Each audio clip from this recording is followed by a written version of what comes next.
ఎదిరించాలంటే అపవాదికి చోటు ఇవ్వకూడదు. అపవాదికి ఏమి ఇవ్వకూడదు? చోటు ఇవ్వకూడదు. వాడికి చోటు ఇస్తే వాడు అంతే. మనం తెలుగులో సామెత చెప్తారు, వంట అడిగిందంట పాపం, ఒక గూట్లో ఒక చిన్న పిచ్చుక గూడు కట్టుకోనిందంట. లేదంటే ఒక జంతువు, చిన్న జంతువు ఏదో గూడు కట్టుకుంటే వంట వచ్చిందంట. వచ్చి వానకు దర్శిపోతాడా, నాకు స్థలం అంటే అది అనిందంట, నువ్వెక్కడా నేనెక్కడా, నేను చిన్న ఇల్లు కట్టుకున్నా, నువ్వు వచ్చి నా ఇంట్లో ఏడవుతుందంటే నాకంతూ నా తలకాయ పడితే చాలు అనిందంట. తలకాయ దడుచుకున్నట్టు చాలు, తెలుగు రాకుండా ఒళ్ళంతా దడుచుకున్నాను. తలకాయ పెట్టింది మెల్లిగి వచ్చింది, దీని దగ్గర వేసింది బయట. ఏం తెస్తారు అంటే ఏంది? సాతానుకు నువ్వు చోటు ఇవ్వద్దు. చిన్న చిన్న అబద్ధాలేలే, చిన్న చిన్న మాటలేలే, చిన్న చిన్న తప్పులేలే నువ్వు అనుకుంటే నీకు చోటు ఏమైపోతుంది? చినుకు కలిసి పెద్ద వరద అయినట్టు అవుతుంది. నువ్వు మెగా అయిపోతావు.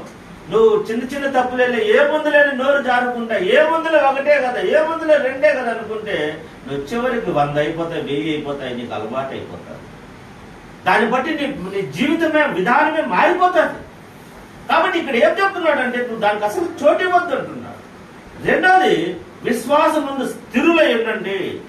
విశ్వాసం మీద అట్ట కదులుతూ ఉండకూడదు, స్థిరంగా ఉండాలి విశ్వాసము. నువ్వు ఆ దేవుని నమ్మినావు, ఏమి జరిగిన కడవరకు నువ్వు నిలిచిపడి ఉండు. కడవరకు నిలబడే వాడికి విజయం వస్తుంది, కానీ మధ్యలో నేను పరిగెత్తలేనని వెళ్ళిపోయిన విజయం వస్తుందా? ఇది నాన్న మనం అన్ని స్థిరత్వం ఉండాలి, విశ్వాసంలో స్థిరత్వం ఉండాలి. స్థిరత్వం లేకపోతే దేవుని కార్యాలు మన కుటుంబంలో, మన జీవితంలో జరగవు. విశ్వాసమందు స్థిరులై ఉండాలా. మూడోది ఏమున్నదంటే దేవుని వాక్యంకు లోబడి ఉండాలా. దేవుని వాక్యానికి ఏం చేయాలి? మనము లోబడాలా. మాట చెప్పిన దేవుని మా వాక్యానికి లోబడాలి. నాకు లోబడాల్సిన పనిలే, ఇంకొక వ్యక్తికి లోబడాల్సిన పని లేదు. కానీ వాక్యం ఏం చెప్పిందో వాక్యానికి నువ్వు విధేయత చూపించి లోబడి ఉండాలా. నాలుగవది, దేవుడిచ్చిన సర్వాంగ కవచాన్ని ధరించుకోవాలా. కవచం అంటే షీల్డ్ అంతా, మందు అంతా ధరించుకుంటారు. బుల్లెట్ ప్రూఫ్ జాకెట్ అంటాను, పెద్ద పెద్ద మంత్రులకు అలుకుంటారు. బుల్లెట్ ప్రూఫ్ కార్ అంటూ ఉంటాము. ఇవన్నీ అది నువ్వు సర్వాంగ కవచం ధరించుకోవాలా. దేవుని వాక్యాన్ని కలిగి ఉండాలా. వారి తంత్రాలు తెలుసుకోవాలి ఎదిరించాలంటే. ఇంకొకటి ఏంటంటే ఉపవాస ప్రార్థన జీవితాన్ని కలిగి ఉండాలా. వాటన్నిటిని వాడిని ఎదుర్కోవాలంటే ఇవన్నీ కలిగి ఉండాలా. ఎందుకు వాడు అంటే వాడు శక్తిమంతుడు. సాతాను గాడు ఎవడు? శక్తిమంతుడు. వాడిని ఎదుర్కోవాలంటే అన్నీ ఉండాలా. ఎందుకంటే ఆ మాట ఉన్నది యోహాను సువార్త 8వ అధ్యాయము 44వ వచనంలో వాని గురించి రాయబడి ఉన్నది, సాతాను గురించి రాయబడి ఉన్నది. చూడండి, యోహాను సువార్త 8వ అధ్యాయం 44వ వచనాన్ని చదివితే మంచి మాటలు ఉన్నాయి కదా. మీరు నా బోధ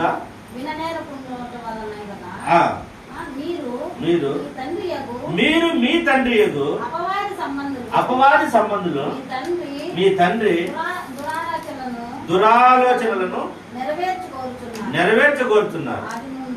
ఆది నుండి వాడు నరహంతకుడు, కూడా ఆది నుండి నరహంతకుడు. సత్యమందు నిలిచిన వాడు కాడు. వాని యందు సత్యమే లేదు.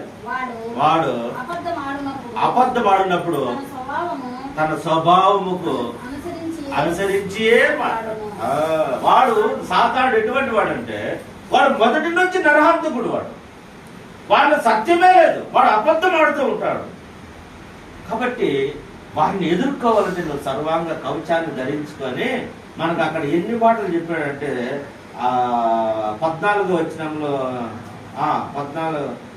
వచనంలో నుంచి ఏమున్నదంటే సత్యమును దట్టి, సత్యము నడుముకి ఏం కట్టుకోమన్నాడు? సత్యాన్ని కట్టుకో. దట్టి అంటే మల్లయోధులు నడుము గుడ్డ కట్టుకుంటా ఉంటారు బాగా, బెల్ట్ మాది. దట్టి అంటే బెల్ట్. సత్యం అనే బెల్ట్ వేసుకో, దట్టి కట్టుకోను. పోరాడేటప్పుడు, యుద్ధం చేసేటప్పుడు నువ్వు నడుము కట్టుకోవాలి. బలం వస్తుంది నీకు. నువ్వు సత్యం అనే నడుము, సత్యం అనేది దట్టి కట్టుకుంటున్నాడు. ఇంకొకటి ఏమిటంటే నీతి అనే మైమరుపు కడుక్కో. నీతి అనే జాకెట్ వేసుకో. ఏది? బుల్లెట్ ప్రూఫ్ జాకెట్ వేసుకో.